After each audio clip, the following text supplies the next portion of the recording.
takes place in another time and another place with unbelievable visual and special effects. The Matrix is a science fiction film, but it's also an action-adventure film. You see things that are fantastic. And you say, well, wait a second, that's impossible. Freeze it. When they explained to me the kind of movie that they were trying to make, I got really fired up about it because nobody's made this kind of movie before.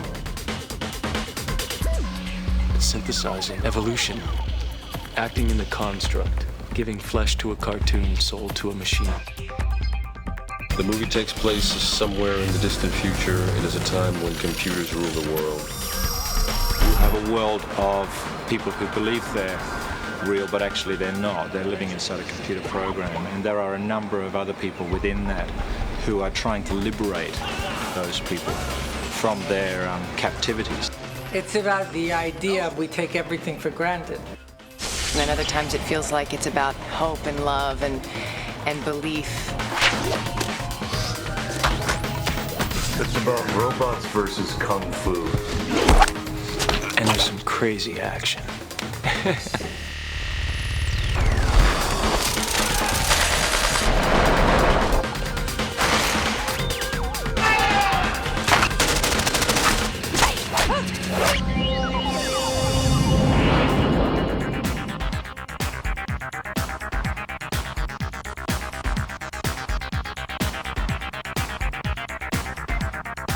Sydney's a beautiful town. I gotta tell you, I've never seen nothing quite like it.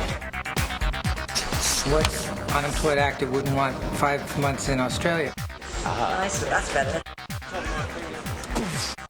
Filming on a location in Sydney is actually a pleasure. We're in a great city that's got a lot to offer and a very professional crew. Well, here we are in Sydney in a beautiful new facility. This stage is literally brand new. We're the first movie in the stage. And we moved in here to build these sets. The paint was wet on the walls. I mean, it literally, do not touch the walls, they're wet.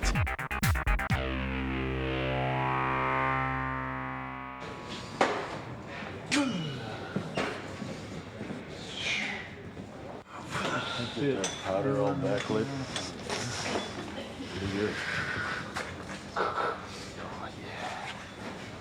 Is it okay if I kind of come forward? It's always a difficult thing to ask anybody where do you get your ideas from. Nobody knows. They just sort of happen. A friend of ours asked us to come up with a concept for a comic book. And, and that was an incredible idea to me. I mean, to actually see that animation come to life, and believe me, essentially it has.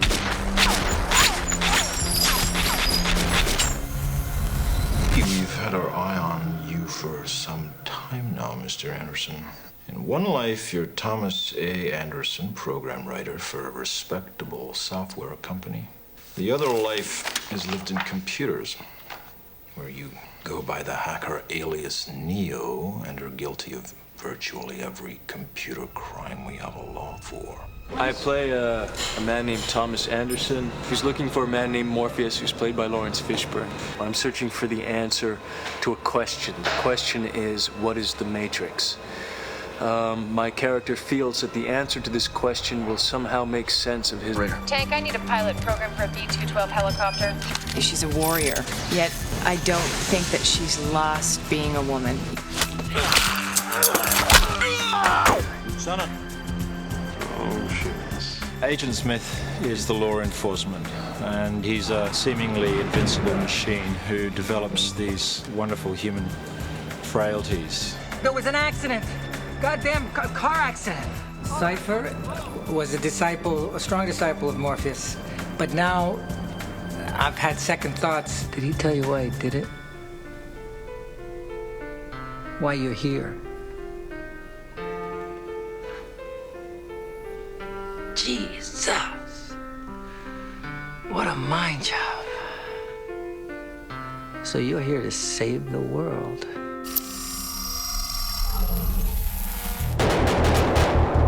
You go from the 150 to... This Speaking about Larry and Andy together as a pair, as a team of writers, I liken them to the Brothers Grimm. I have to imagine that that's what the Brothers Grimm were like. Oh, God. Somebody's going to be here. They work very well together. They've got a wonderful sense of humor. So you do get a dialogue happening that is normally just within the one director's head. So it's normally one director talking to themselves, working out a problem and then expressing their solution to that problem. Whereas with Larry and Andy, you'll see the dialogue going on. Just like real guys, and there's none of that kind of Hollywood thing is not evident at all.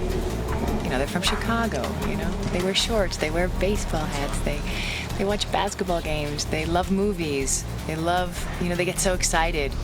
There's nothing greater than doing a scene for them and for them to get excited. One day I will no longer just be a computer nerd. I will be a superhero. They seek and search for clarity. They're very thoughtful, and yet they're very they have a wonderful sense of humor.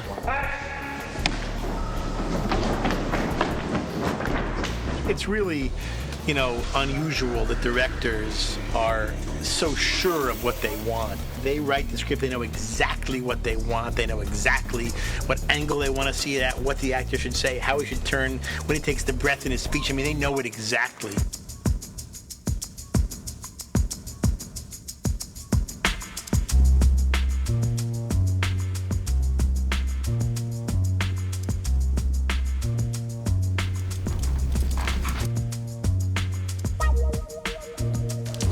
The brothers had storyboards of fight sequences that they wanted to see, certain, you know, punches and kicks and flips that they wanted to see. I see some of the framing of, you know, Frank Miller. There are some Japanese angles and perspectives in it. Dodge this. They worked with people that they knew from the comic book world and designed these fantastic things. We went into the first Warner Brothers story meeting, and they said, okay, now we know we've bought something cool. We don't know what it is. Could you just take us through it once? They helped translate the movie for us. Nobody really understood the level of the action that we wanted in the action sequences, and then when we'd show the storyboards, people would go, oh, geez. The scale that you can pull off in comics is just always fantastic. You can freeze a moment and make an image that sort of sustains. There's some action I think you can do a lot better in comics. There's some things that work better in film. Kung Fu is great on film. Now, I'm supposed to start with these operation programs first. That's Major Butter and Shed. Let's do something a little more fun. How about combat training? Jiu-jitsu? I'm going to learn jiu-jitsu.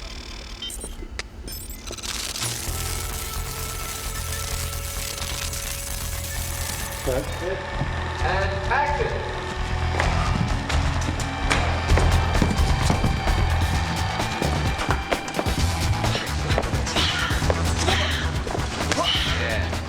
Too close. Or just throw your chest out.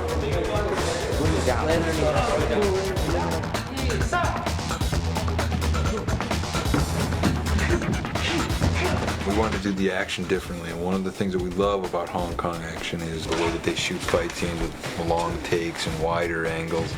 But they also do this wire work, which is, it's very fluid, and people, you know, fly around and jump incredibly.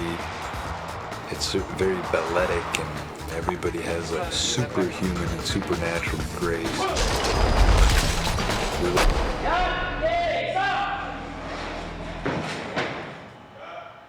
You don't have to go up so high like you're reaching for. More out. This looks better.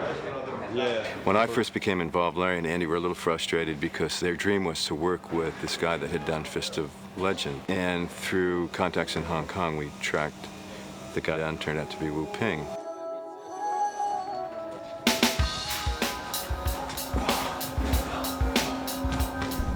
Ping rocks. He's one of the best. We love his movies. We've been watching them for years. I think it's a good for Lawrence.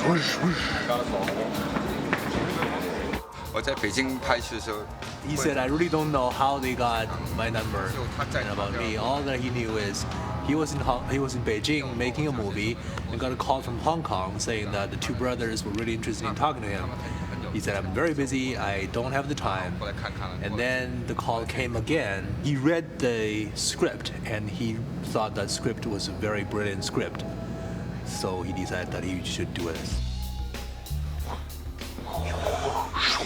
One of the incredible experiences on this movie, and unlike any other movie I've done, is that our four leads spent 3 or 4 months training with Wu Ping and his Hong Kong stunt team.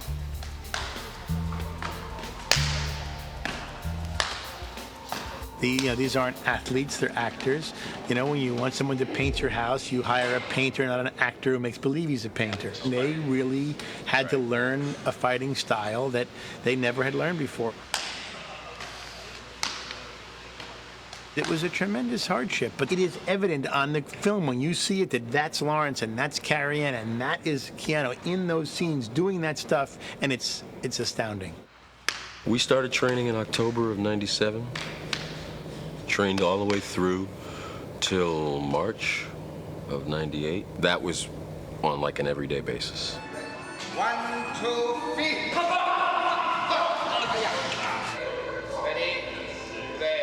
It was a very involving, exhausting process, which I initially thought we were going to be doing Kung Fu for maybe 4 or 5 weeks, something like that. And it ended up being months and months of training.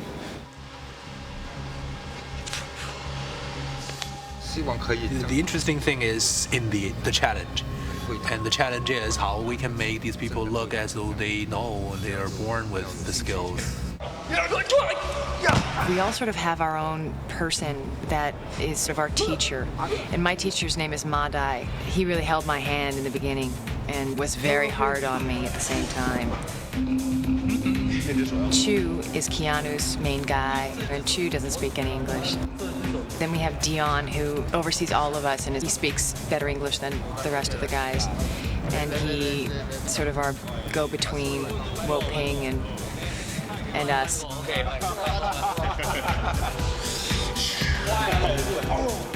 We've had various movie kung fu dojos in Los Angeles and in Australia, and at lunch we'd sit there with our legs, trying to open the rusty gates and stretch and watch kung fu movies and see what was good and bad. Excellent. I really didn't know if I would be able to do what they were asking me to do. I was going every day and getting on the wires and being lifted up just to get the feeling of being lifted up on the wire, and then, practicing sort of getting up the wall and then having the wall padded and then going along the padded wall and then them taking the pad off and me being terrified. Like, I couldn't do the wire that day, the day they took the pads off the wall, because I was so afraid. He's very inventive and organic the way he works, and you must have your own style, but you also have to have, good kung fu. Initially, I think Wu Ping and the Wire team, they took us on and thought we were useless, which we were, hopeless at Kung Fu. But they slowly realized after a couple of weeks that maybe we were going to be able to get to a level where we'd be halfway decent. A rubber handgun, just so when I go over the nomenclature and what the weapons parts are, you guys understand what they are. You can physically have something. And these are 100% safe. Turn! Kill! Everybody pick up your weapon and hold it with 2 hands and put it out in front of you. Almost everybody has a great position. He tried to, not do guns the way they're always done. Just a couple rounds. Now the gun's supposed to be at each other's. What are we doing? Directors! Yes. Okay. Registered trademark. Enter The Gata. The Gata Force. Do one more. Let's get the wind cue right. Yeah. Nobody's around. Politically a little hard. He's around. So you might want to spin around and face the subject at hand. In this particular rig, there are 120 cameras and 2 motion picture cameras set up. Bullet time is something that was conceived for The Matrix specifically. But I think it's the byproduct of the directors observing technology, and then they ask the right question at the right time. That's the money cam at the end, that last one where the bullet is basically going to come over your head. I could shoot the same exact stunt several times over. I can also do things like I can go forwards in time, but then I could also choose to stop the camera abruptly, start moving backwards against itself while the action continues to move forward. I can create a 3-dimensional construction of the object. Everything begins with a simulation, and all the math for how to shoot it works backwards from there.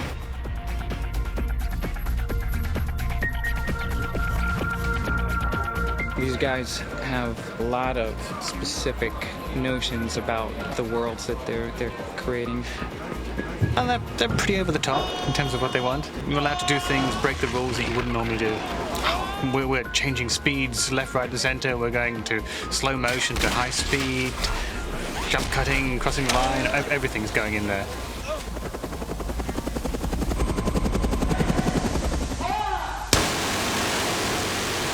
To achieve what seems like a fairly simple thing to do, to fly a helicopter down the front of a building, shoot a window out and rescue someone by jumping out the window, it seems, as we'll see it in the film, a seamless object. But in fact it's been shot in 2 different buildings. It's been shot on a big...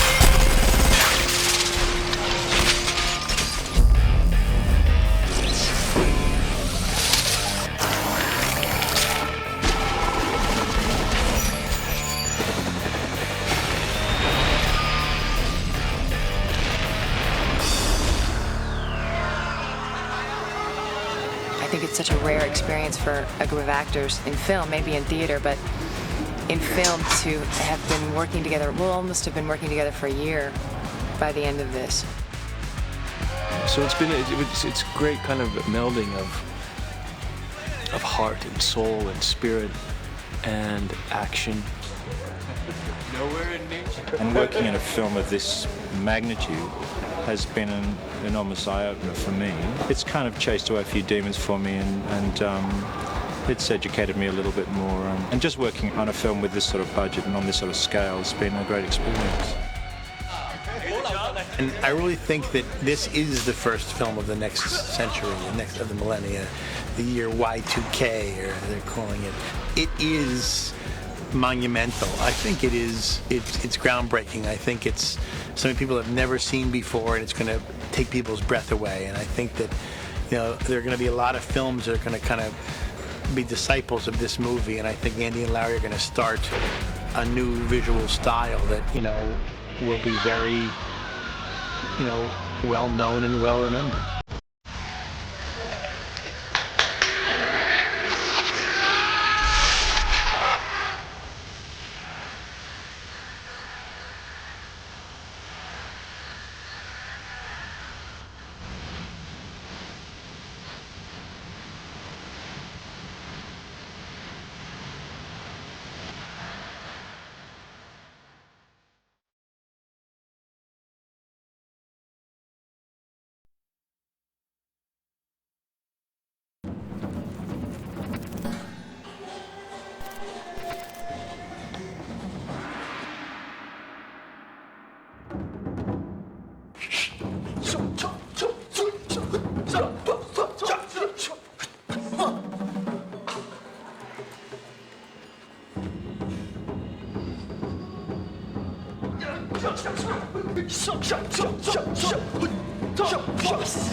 Where are they?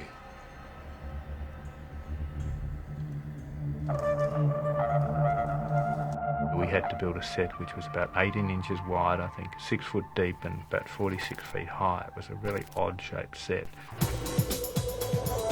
Since it was dark on the camera side, the light had to come through the top, and it had to go 4 stories and still hold its intensity without being super bright at the top and being nothing at the bottom.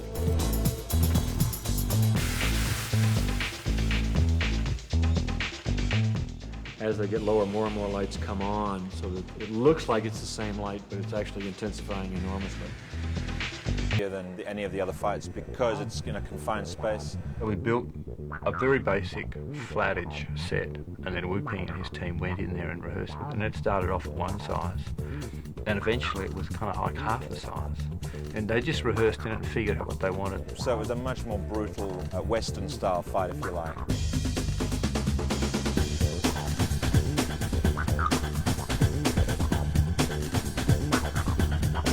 There were a few trouble spots. I have allergies, and it was in a warehouse, and it was really dusty. They kept putting the power dust on us, that white stuff that they covered me with, so I was sneezing uncontrollably. I remember changing camera angles a little bit. At one stage, we had to change a few little bits of the fight. I had to block a shot from Lawrence. Hugo's punching Lawrence's fist as he's trying to throw a punch. He steps and punches the punch. And it was very split-second timing. They did it a couple times, and then it was the third take.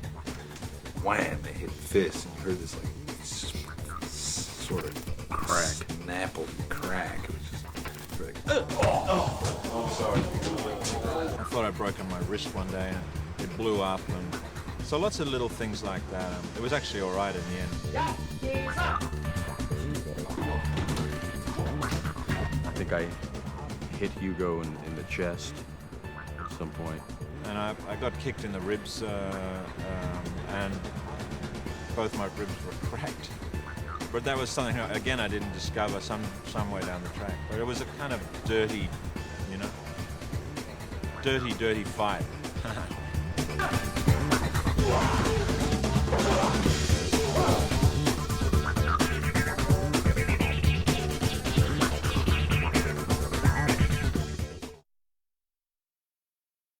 There's a character who's the woman in the red dress. We took her to set the other day for a fitting, and we're coming down the road, and all the guys on the crew are like falling over and dropping their coffee and ogling this poor girl.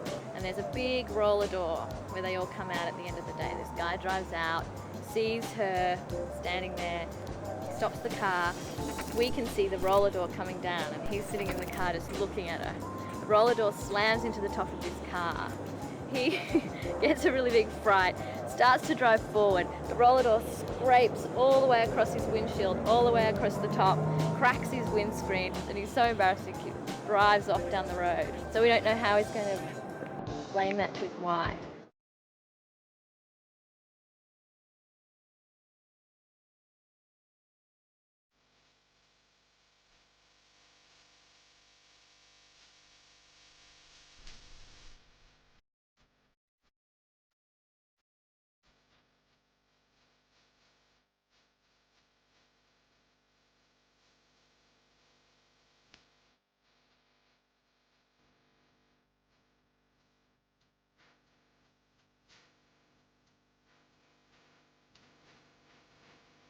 Get me the hell out of here!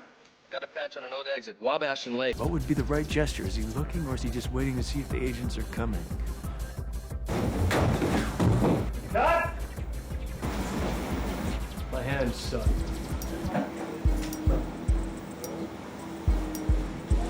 Let's go again. More? Yeah. You know, he pays really, really close attention to his physical movements. He's painstakingly serious about getting those things exactly as he wants them. Less of a hand when it comes up and just goes straight out. Pinky's all out. That's true. Stop picking on the pinky.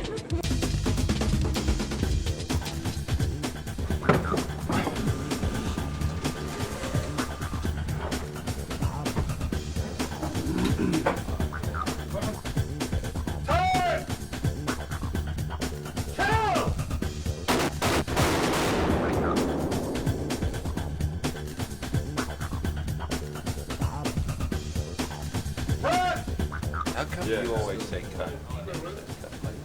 My job. That's what I get the big bucks for. Same us. Agent Smith starts to develop some very Climaxes in that sort of merging moment.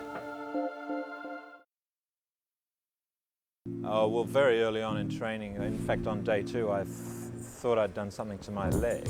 So we went to see a very good doctor, in fact it was Keanu's doctor, who immediately diagnosed that I had this thing that I couldn't walk, and I had an edema in my bone marrow. And I had an operation and was on crutches for 6 weeks and slowly recuperated and kind of came back into training again. It's funny because he had the hip and I had the neck. So it became how's the hip and how's the neck. This isn't a dojo, it's a hospital, it's a trauma ward. You're doing it thinking you like that little bit of pain. No, it was no pain at all. Was that general? It was local? spinal. Spinal, okay. So I watched the whole thing. You saw the... Yeah, I watched the operation. Ew! That man is crazy. Because you can't feel a thing. So it's like okay. someone doing this thing to this leg. It's not part It's of not you. yours. They were lifting my leg up and I was going, that's my leg, but I can't feel it.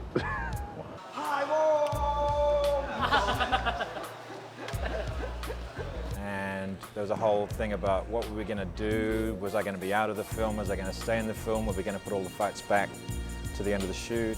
Which is what we eventually did. This whole training process for us, it was real trauma for our bodies the first time around.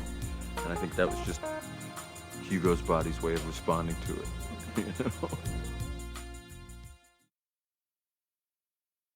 You know? Hey, what's happening?